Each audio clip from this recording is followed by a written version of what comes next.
Hi everyone! So, it's me, I'm Renan Alburo Vlog.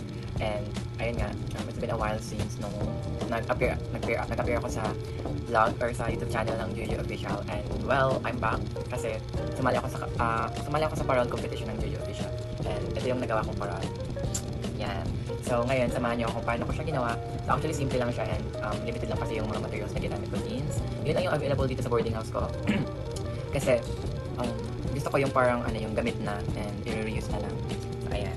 Kasi dati, yung mga materials na yun, galing pa yun. Wow, galing pa yun. I mean, ginamit ko pa yun nung nag-create kami ng DIY na wings sapphire. Yung parang, may event kasi dito sa Naga, which is yung carless day, last carless day ng Magsaysay, kung saan walang mga car, tsaka ang daming mga pa-event, and then may pa-cosplay, so ayun, nag-join din kami.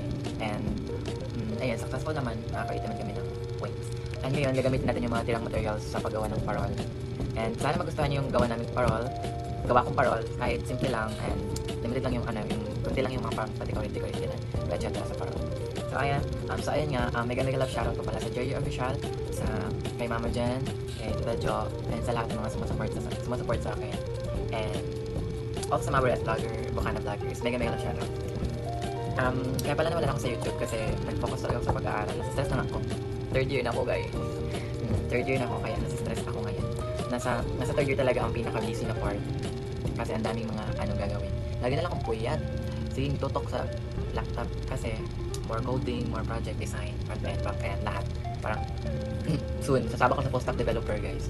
Pero ayan nga, thankful pa rin ako kasi of course, may mga nagsusupport pa rin sa akin. Thank you so much, especially kay Mama Jen, Tita Jo, and The Brains.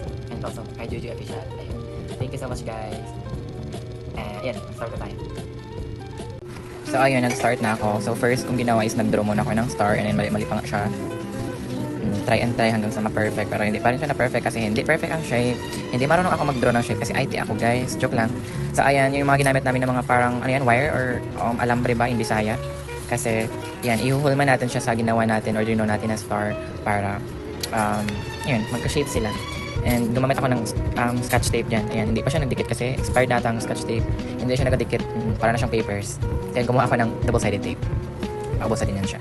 Ayan, dinikit siya para paghulma talaga siya. Ayan.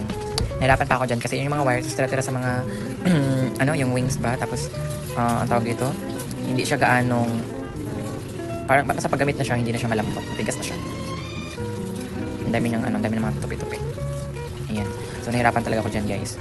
And buti na lang may pliers. And yung mga materials na yun or mga tools, hindi yan sa akin. Sa classmate ko yan siya.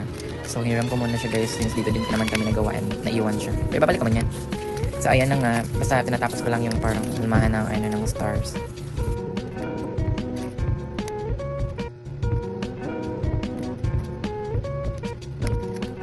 So, yung next kong ginawa is nilagyan ko lang ng ang tawag dyan? Hindi ko alam na ang tawag dyan. Stick glue, yan. Para magdikit sila tapos hindi na para hiwalay-hiwalay pa. Kahirap niyan maglagay ng tela. Yan lang. And then, nilagyan ko siya ng double-sided tape yung para yan yung kakapitan ng tela. Yan, nilagyan ko siya lahat. Tapos yung tela pala na gagamitin natin is color blue since it represents represent ang blue. I don't know. Basta blue para kasi siyang sa Christmas ba, ganon. May blue and white. Yan. Dami pala sa charis. So, ayan ang mapit na siya. After that, yan yung laylayan ng parang naglaylay ba sa parol. Tapos yung kada edge niya, yung parang gilid is gunting na ko siya.